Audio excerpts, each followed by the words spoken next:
Welcome to Tuesdays with Trailblazers, brought to you by Martech, the video podcast where we bring you the latest trends and insights in marketing and technology. I'm your host, Neha, and today I have the topic under the spotlight, influencer marketing. I'm thrilled to welcome a true influencer marketing trailblazer to our show today. She's a leader in this rapidly evolving space, able to spot trends before they go mainstream and turn them into result-driven campaigns. Please join me in giving a warm welcome to Nadia Bubennikova, Head of Agency at Famesters, the influencer marketing agency, making waves for its innovative creator partnerships. Nadia, it's great to have you on Tuesdays with Trailblazers. Your agency is known for being ahead of the curve when it comes to leveraging social media's most influential voices. I can't wait to unpack all of your expertise on the nuances of running a successful influencer program. Hello, Nadia. Welcome to Tuesdays with Trailblazers. Hi, thank you so much for having me. Okay, it's great to have you with us. Let's kick off by understanding, your journey leading to head of agency at Famesters and what key hurdles inspired you and created the milestone that led you here in this position. Sure. So I actually started off at Famesters almost 5 years ago as an influencer marketing manager with absolutely no experience. And basically, I just kind of worked my way up to the position I am right now. Once I was trained enough to grasp the whole cycle of influence marketing campaigns, and I was good at doing them myself, I just had a lot of new ideas on how to optimize our work, how to make our team, it was a very small team back then, so how to make our work more efficient. So I just started to openly come up with those ideas and basically just wasn't afraid of taking the responsibility of those ideas. So I think I can say that being proactive and persistent really helped me with that. So back then I was really enthusiastic about influencer marketing, and I am really enthusiastic about it right now. I think it's the sphere that never stays the same. You can never get bored of it. It's never dull. It's always something new. So you would call yourself a risk taker, right? Yeah, I would. Okay. So it must have been, at the same time exhilarating as it can be challenging. So let's now jump into understanding your role as head of agency at Famester. What overarching responsibilities come under your purview, and take us through those, walk us through what is your day like? Sure. So basically, as a head of agency, my main responsibility is to keep agency running efficiently. You could say that my key responsibility would be, first of all, obviously, management of all agencies' teams and departments. Currently, under my management, I have 4 departments and 7 teams. And my number one job is to make sure that every department, every team is working as efficiently as it can, and that all processes are smooth, efficient, all the KPIs are met, and basically we're just doing everything we can to provide the best possible result for our clients. Obviously, in addition to that, I would say that one of my key responsibilities would be strategic planning, meaning setting clear and transparent goals for the agency in general, and then subdividing it into the transparent goals for each of the departments to make sure that everyone's motivated. And basically, we're all working on our smaller goals, but all of them are interconnected into this one, one big goal for the agency to make sure that we are all on the same page. So any latest, idea which you might have developed and you would like to tell us?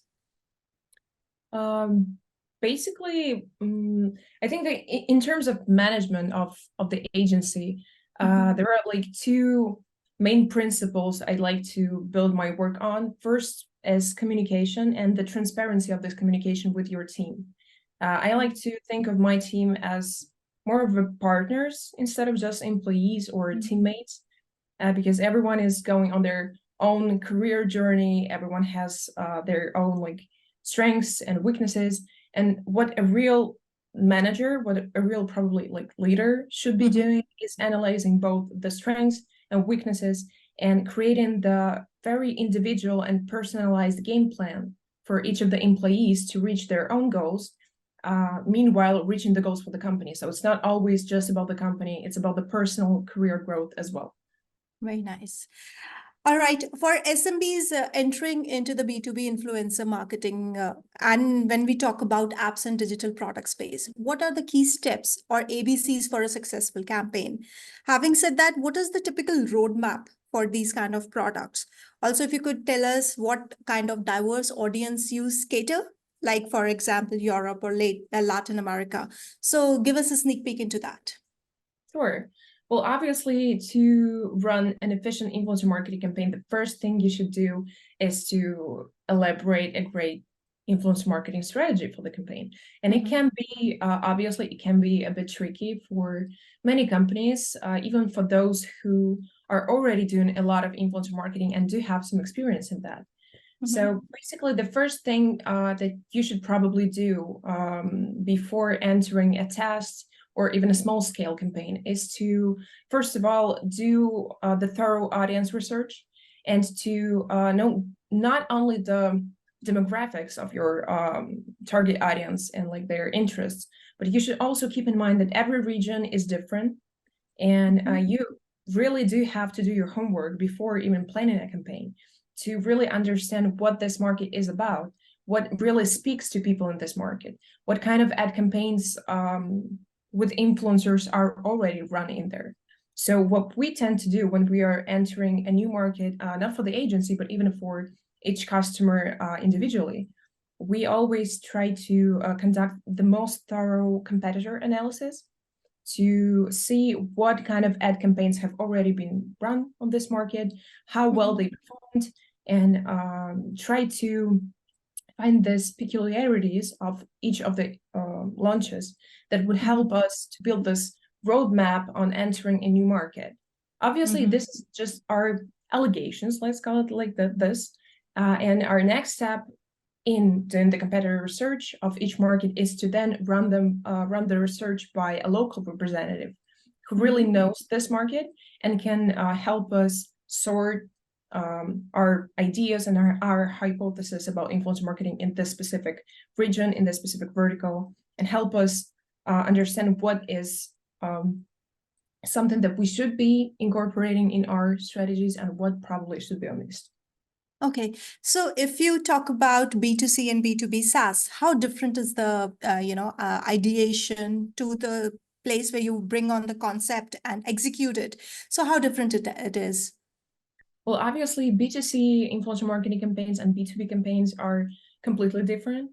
I think that B2C campaigns are probably the biggest part of influencer marketing campaigns in the world because it's easy to understand. It's much easier to target your potential customers because influencers do provide this very broad, big reach of the audience. Okay. And all the products that are usually marketed with influencers are B2C. They are mainly broader audience oriented, I mean. So if we're talking about B2B, it can be very tricky. It like in the majority of the cases, it is tricky in influencer marketing for B2B products because you have to try to find those company representatives that will be watching the specific influencer, and it can be almost impossible for some of the brands. So influencer marketing is, I would say, 99% for B2C products rather than B2B. Okay. So when we talk about your organization, it's a full cycle influencer marketing service. I would like to know how these campaigns boost brand engagement and recall and contribute to an organization's lead generation objectives. Sure. Well, obviously, influencer marketing is undoubtedly a great brand tool and a great brand awareness channel for various brands, thanks to the wide reach that the influencers have, as I said before.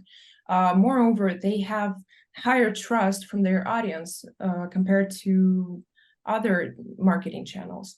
And thanks to the boost of organic traffic that comes after each campaign, thanks to the users who do not follow the direct link, the direct tracking link that was left in the description, or did not use the promo codes, they just go to the App Store and check out the app themselves, or they just Google the app to find it themselves while watching the video. So obviously, this boost of organic traffic in big scale campaigns reflects itself and really affects the SEO and ASO of the product, depending on what kind of product we're talking about. For dedicated videos on YouTube and like reviews type of content, the social proof is also always a great share of the influence on the brand and on the brand engagement. Simply because potential future users who will be looking for some info on the product or on the app, they will probably try to search it on YouTube and see what other users have encountered. So having a great set of even a couple of influencer reviews on your product can also be a great help to build the social proof, especially on the new regions. And obviously, influencer marketing can also be a great performance traffic channel. So this would really help the lead generation, thanks to the share of the traffic that will actually go through the direct links. We'll use the promo codes and other tracking methods that we use to actually measure the amount of traffic, the volume of the traffic that comes from the campaign. So obviously the UTM codes will highlight the number of users that were brought by each of the influencers. And actually, to meet the performance KPIs and the lead generation KPIs of each launch, my personal advice would be to start building the strategy backwards. So you have to know how many users you have to get for the specific budget, and then you just go backwards to actually calculate the conversion rates that you should have, that you must have from this campaign to meet your KPIs, and only then to try and build creatives around those conversion rates. Okay. So you also have a proprietary technology in place in your organization. How does your in-house technology act as a catalyst for boosting influencer marketing campaigns and streamlining internal teams' processes? Yeah, obviously we use a lot of automation in our work because we run a lot of influencer marketing campaigns for different products simultaneously. So without automation, I don't know what we actually would be doing. I wouldn't probably be talking to you right now. I would be like sitting and launching influencers myself. So first of all, using our own internal influencer marketing tools that we have built for ourselves, they really help us analyze the influencers. They help us analyze the market to do competitor research and basically find the examples of the influencer ads on every region and in every vertical we work with. So I would say that this is the number one tool that we use. It's our own tool. And obviously, we also like to use AI to facilitate our work and to just make some processes easier for us, like transcribing influencer videos if we do not have an employee who speaks local language. If we're talking about some more difficult regions like Thailand, for example, we do not have a Thai-speaking employee right now. And these tools really help us to understand what exactly the influencer is talking about in the ad and to compare it to the brief and actually help the clients with the video approval processes so that they wouldn't have to just go and do that themselves, even if they do have such an employee. Oh, interesting. So you just mentioned that, about KPIs. So if I may little dig in there, what do you see? I mean, if you would like to tell me, what kind of KPIs do you see in influencer marketing campaigns? And if you can give me a sneak peek about it. Sure. Well, obviously, it depends heavily on the kind of campaign that we're talking about. So if we are talking about a brand awareness campaign, then usually the KPI that is set by the client is the number of views or the number of mentions of the product to actually see how the audience reacts to the ad and whether we achieve this reach KPI or not.